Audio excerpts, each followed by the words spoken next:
Chapter 4 from the diary of Anne Frank. आज हम लोग शुरू करने वाले हैं चैप्टर 4 इंग्लिश लिटरेचर। ये आपका फर्स्ट फ्लाइट किताब इंग्लिश लिटरेचर की जो आपकी फर्स्ट फ्लाइट की बुक है उसके chapter 4 from the diary of Anne Frank से आज हम लोग एनी फ्रैंक को आज हम लोग पढ़ने वाले हैं। एनी फ्रैंक इनके बारे में कुछ जानने वाले हैं, इनकी डायरी के बारे में, एनी फ्रैंक की डायरी से कुछ हम लोग पता करने वाले हैं। सबसे पहले ऑथर जो खुद एनी फ्रैंक ही हैं इनके बारे में कुछ जान लेते हैं। उम्मीद है आप लोग जितने भी पिछले एक्सरसाइज जो कि समाप्त हो गए हैं, जो कि आप लोग ने पढ़ लिया है, उसका क्वेश्चंस, उसका सॉल्यूशन, उसका एक्सरसाइज को सॉल्व भी कर रहे होंगे। जरूर पहले अपने भाषा में, अपने लैंग्वेज में उनका आंसर फाइंड करने की कोशिश करिएगा, फिर अपने आंसर्स को बुक के आंसर से मिलाने का कोशिश करिएगा। ऐसे करके आपका आंसर परफेक्ट भी हो जाएगा और आपका राइटिंग स्किल भी बढ़ जाएगा। चलिए अबाउट द ऑथर पढ़ते हैं। देखिए, एनी फ्रैंक, इनका पूरा नाम था एनालिस मैरी एनी फ्रैंक। यह 12 जून 1929 से लेकर फरवरी मार्च 1945। यह कब पैदा ली थी, जन्मी थी? 12 जून 1929 को इनका जन्म हुआ था और फरवरी मार्च अर्थात फरवरी और मार्च के middle, in the middle of February and March 1945 को इनका देहांत हो गया। She was a German born Jewish girl who wrote a diary while in hiding with her family and 4 friends in Amsterdam during the German occupation of the Netherlands in World War II। देखिए, world War second की बात चल रही है। Netherlands में जो world War second जब हुई थी, आप जानते हो सेकेंड वर्ल्ड वॉर में कौन कौन से कंट्रीज लोग पार्टिसिपेट किए हुए थे, अगेंस्ट में कौन, अपोज में कौन था और डिफेंस में कौन था। तो she was a German born Jewish girl who wrote a diary in hiding with her family and 4 friends, अपने परिवार और 4 साथियों के साथ एम्स्टर्डम, जर्मनी के एम्स्टर्डम में ये छुपी हुई थी of the Netherland, German occupation of Netherlands in World War second.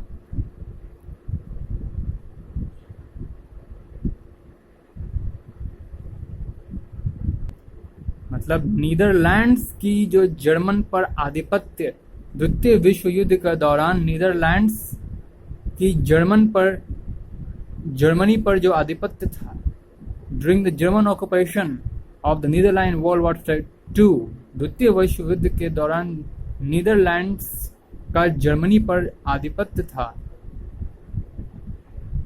उसी आधिपत्य में जर्मनी के एक स्थान एम्स्टर्डम में अपने 4 साथियों और परिवार के साथ वह वहाँ छुपी हुई थी और छुपे रहकर उसने एक डायरी लिख डाला।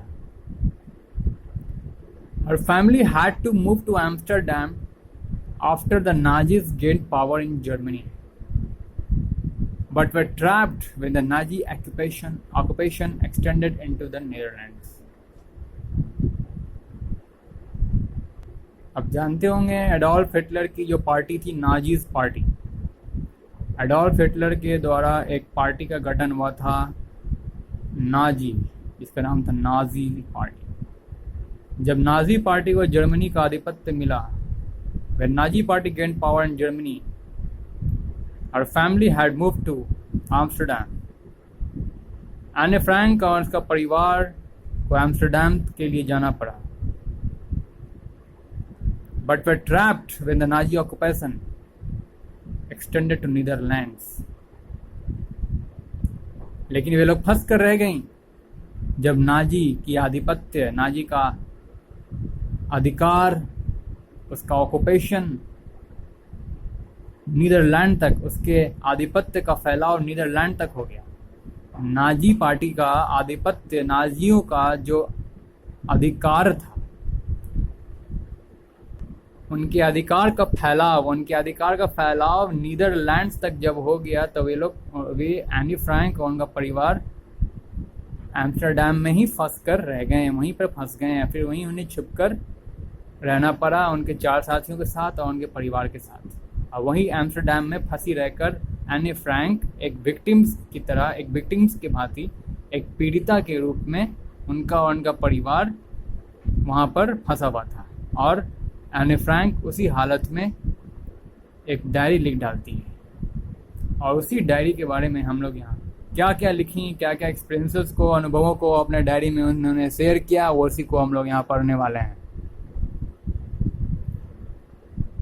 As persecutions against the Jewish population increased.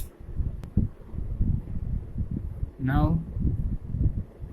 so अब जैसे ही परसिक्यूशन जीविश पॉपुलेशन अर्थात जीविश की जनसंख्या के खिलाफ विवाद बढ़ता चला गया, जैसे ही बढ़ता गया, जैसे बढ़ा, उनका परिवार जुलाई 1942 में एक गुप्त कमरे में जा छुपा, जो कि वह गुप्त कमरा एनी फ्रैंक के पिता के एक कार्यालय में ही था। एनी फ्रैंक के पिता का एक कार्यालय एक बिल्डिंग में था। एक बिल्डिंग में उनके पिता का जो कार्यालय था, ऑफिस था, उसमें कई गुप्त कमरे थे। उसी गुप्त कमरे में वे और उनका परिवार सहित एनी फ्रैंक अपने परिवार सहित जुलाई 1942 में जा चुकी। जब जीविश क्या हैं ये तो हिस्ट्री वाले बताएंगे। ये जीविश कौन है, कहाँ के रहने वाले हैं? जीविश हमको लगता है जर्मनी के लोग हैं शायद। The Jewish population increased as per persecution against the Jewish population. मतलब जो विद्रोह वहाँ पर छिड़ी हुई थी जीविश पॉपुलेशन के खिलाफ ही थी, और इसी जीविश पॉपुलेशन के अंतर्गत में एनी फ्रैंक और उनका परिवार आता था। तो जीविश के आबादियों, जीविश के जनसंख्याओं के विरुद्ध जब परसिक्यूशन फैल गया, बढ़ गया पूरा, तब एनी फ्रैंक और उनका परिवार कहाँ जा छिपा 1942 में? अपने ही पिता ऑटो फ्रैंक के कार्यालय में एक गुप्त कमरे में जा छिपा। After 2 years, अब 2 साल तक वे लोग वहाँ छिपे रहे। And the group was betrayed and transported to concentration camp. Concentration camp का नाम सुना हुआ है? It is a camp established by the Adolf Hitler in his time, जहाँ वो बंदीगृह कहते हैं, बंदियों का ग्रह, कंसंट्रेशन कैंप, जहाँ वो कैद करके रखता था जो भी उनके खिलाफ, उसके विरुद्ध आवाज़ उठाते थे। हर वो सिटीजन्स जो उसके विरुद्ध थे, उसके अगेंस्ट हैं, वो देश का नागरिक उसे अपने कंसंट्रेशन कैंप में वो कैद करके रखता था। And then Annie Frank after 2 years in hiding, उनका परिवार, वो द ग्रुप वाज बेट्रेड, वो पूरा उनका परिवार, उनको उनके परिवार को बेट्रेड किया गया, वहाँ से निकाला गया, पकड़ा गई वहाँ से और उन्हें निकाला गया और कहाँ भेज दिया गया? एडोल्फ हिटलर के कंसंट्रेशन कैंप सिस्टम में, वेयर एने डाइड ऑफ टाइफस, जहाँ पर एने जैसा कि हम जानते हैं, आपने हिस्ट्री में पढ़ा होगा कि एडोल्फ हिटलर के कंसंट्रेशन कैंप में काफ़ी कुछ बीमारियाँ फैली हुई थी। उस समय, उस वक्त उसके कंसंट्रेशन कैंप में कैदियों में कुछ बीमारियाँ, कुछ कॉन्टाजियस बीमारी फैली हुई थी, जिसके कारण उस एने डाइट की भी वहीं कंसंट्रेशन कैंप में ही मौत हो गई। उस बीमारी का नाम था typhus. In Bergen Belsen within days of sister Margaret Frank.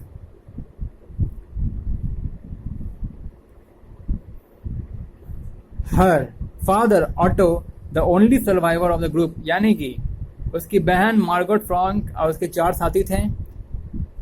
और 4 friends in Amsterdam, her family and 4 friends in Amsterdam. उसकी बहन भी थी, वो भी चल सकता है उस बीमारी से ग्रस्त हुई थी। Within days of her sister in version Belsen, within days of her sister Margaret Frank, जब उसकी कहने का मतलब है कि कंसंट्रेशन कैंप में सबसे पहले उसकी बहन मार्गरेट फ्रैंक को टाइफस की बीमारी हो गई थी। टाइफस नाम के कोई डिजीज घेर लिया था, कि शिकार हो गई थी। जब उस रोग से, टाइफस नाम की बीमारी से गुजर रही थी, तो उसके दौरान एने डाइट की वहीं मृत्यु हो गई। Her father Otto, the only survivor of the group, Anne Marie, Annie Frank और उनके परिवार, एनी फ्रैंक और उनका परिवार, साथ में 4 उनके साथियों,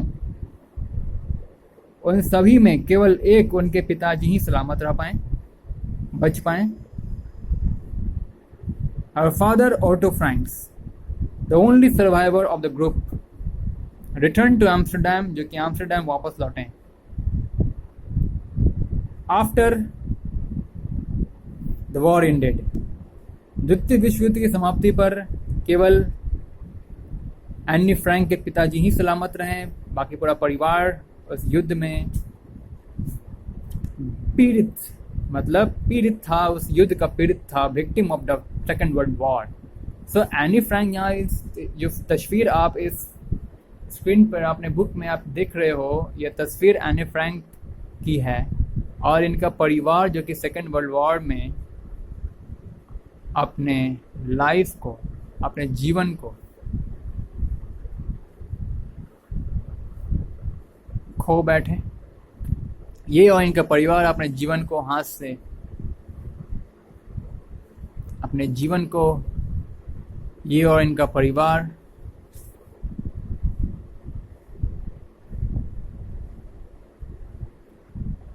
हाथ से खो बैठा है। Now to find her father Otto, the only survivor of the group, returned to Amsterdam after the war ended to find that her diary had been saved. द्वितीय विश्व युद्ध के खत्म होने के बाद एनी फ्रैंक, उनका परिवार, 4 साथी जो उनके साथ थे, वे सब युद्ध से ग्रस्त होकर मृत्यु को प्राप्त हो गए थे।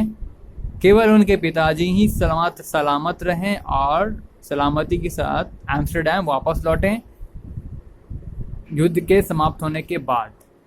और वो पाते हैं कि एने फ्रैंक के द्वारा तैयार किया हुआ डायरी उस वक्त सुरक्षित था। और उन्होंने क्या पाया कि एने फ्रैंक के द्वारा लिखा हुआ डायरी को उन्होंने काफ़ी सुरक्षित पाया।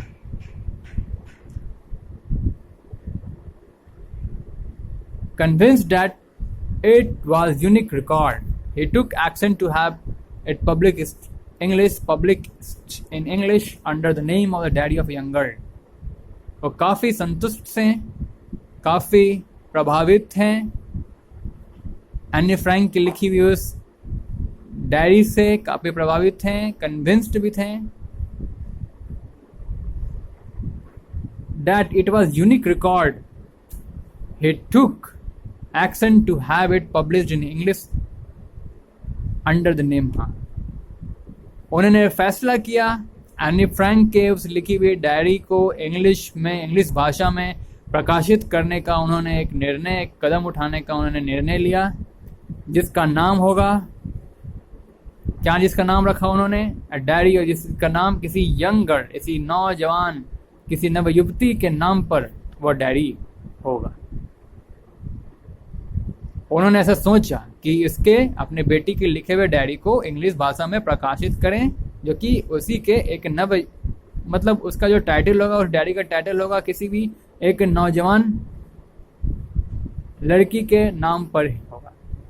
उन्होंने ऐसा फैसला किया और तभी इसी कारण से उस डायरी का भी क्या नाम पड़ा, आगे देखते हैं।